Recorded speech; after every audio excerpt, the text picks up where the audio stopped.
gobolka Oodweyne daad mareero ah mid miisaan culus ku leh isbeddelka siyaasadeed ee Somaliland kana qayb qaatay isbeddelada xukuumado kala duwan oo soo maray talada dalka ayaa u muuqda mid aan helin waxqabadka xukuumadahaasi waxaana si weyn loo xusuustaa qaybtii lixaad kala hay'ad ee ka qaateen bulshada ku dhaqan deegaanka Oodweyne halgankii uu xisbiga kulmiye u soo maray talada dalka iyadoo ay waqtigan ka jiraan deegaanka Oodweyne caqabado tiro badan oo ka haysta dhinacyada biyaha alfinba aan loo kala aabeelaynin dhirtii qoyaneed ee deegaanka shaqo la'aanta wasaaradaha xanaanada xoolaha iyo beeraha deegaankan oo u badan xoolo dhaqato iyo beeraley gaadiid yaraan ka jirta laamaha ammaanka iyo weliba xafiisyadii maamulka gobolka iyo kan degmada oo intooda badan ah kuwo aan shaqayn waqtiga loogu talagalay inay u adeegaan bulshada waxaana aan haatan shaqayn nidaamkii cashuur ururinta ee gobolka Oodweyne waqtigan oo ay soo dhowdahay bishii Ciidul Adha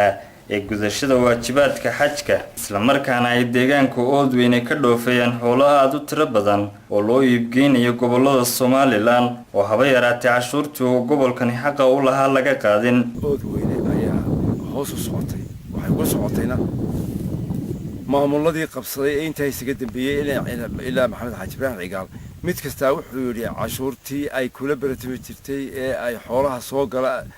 Soomaaliya oo dhan ka soo galay Somaliland soo gala ayaa qodob lagu yiri qodobkaasi dadku seylada lagu cashuuray seylada lagu iibsanayo lagu cashuuro lagu dabaqdiyo Oodweyne dadna burcay Hargeysa kala qaad cid alla cid xanaan xoolaha oo noo joogta oo ku qoran Oodweyne ma jirto xafiiskeedina wuu duwan waxaan leenahay waan ku codsanaynaa wasiirka xanaanada xoolaha oo halkii aad ka baxday iskuulka Oodweyne soo dhis xafiiskii iyo dad u qalmo shaqaale ah gobol ballaaran sidaynu ognahay waa gobol ay ku xisaabtamaan siyaasiyiinta Soomaaliland joogta cadeynaysa inuu door siyaasadeed oo weyn ku leeyahay Soomaaliland waa taas waa qodobo dee Soomaaliland oo dhammaan qoladii hoose ay hoos u dhacsan tahay oo cashuuraadkii iyo waxqabadkii iyo nadaafadii iyo wax kastaba aad wadid inay aan waxqabadi ari ka muuqan taasoo cashuuraadkiisii ari shaqeynay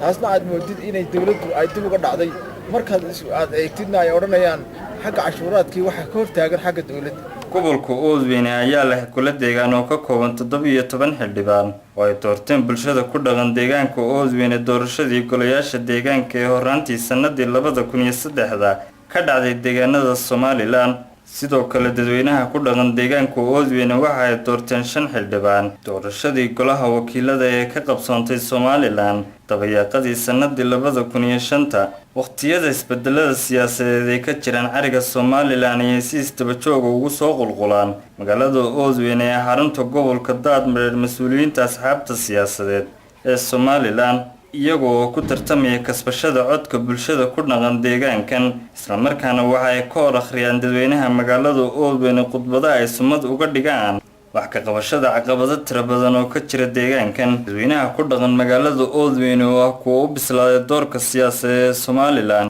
ayaa ku howlan waqtigan oo la filayay in doorashadii golayaasha deegaanka ka qabsoonto dalka sidii ay u dooran lahaayeen golo deegaan oo si rasmi ah uga jawaaba waxqabad la'aan ragaadisay deegaankan waxaanay sheegeen inaanay dib u dhici doonin inuu codkoodu noqdo mid aan waxba tarin waa bulsho imka way ilbaxday doorashooyin fara badan bay soo martay waxay imka u bislaatay nidaamka doorashooyinka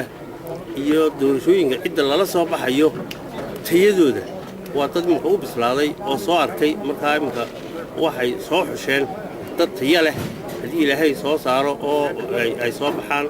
degmadana horumarin kara ama gobolka kayagana waxaan ku doonaynaa waxqabad baan ku doonaynaa gobolka ruuxaan marka la eego xagga waxqabadka waxaad moodaa inuu gobolada kale ka hadlan yahay waa gobol facweyn haddana markaad u eegto faciisa waxaad moodaa inuu aad uga dambeeyo laakiin xilligan qofkii hota waa la garanayaa waxa weeye qofku la dooranayo qof tilmaaman xisbiga doonaha ku jiray laakiin waxaan ku rajo weyn kuwii hore fadhiidka ah in la fariistay muddada dheer ee xitaa laga kari waayay baldhasman ka soo xaadha inay boqolkiiba dhaamayaano dee waa qof la garanayo oo la soo xulanayo waxaan ku yiri beel walba la yiri ayda qofka meeshan wax ka dhigaya waan ku rajo weyn in dad macquul ka soo baxaan haddii ilaahay ka dhigo. waqtigan ay ka dhawaajiyeen dadweynaha ku nool deegaanka Oodweyne inay codkooda ku doonayaan isbedel dhab ah oo ka dhaca deegaanka Oodweyne ayaa ku soo beegmaysa waqti si weyn looga dareemayo deegaanada Somaliland. doorashada golayaasha deegaanka oo la filayay inay dhawaan ka qabsanto ariga Somaliland.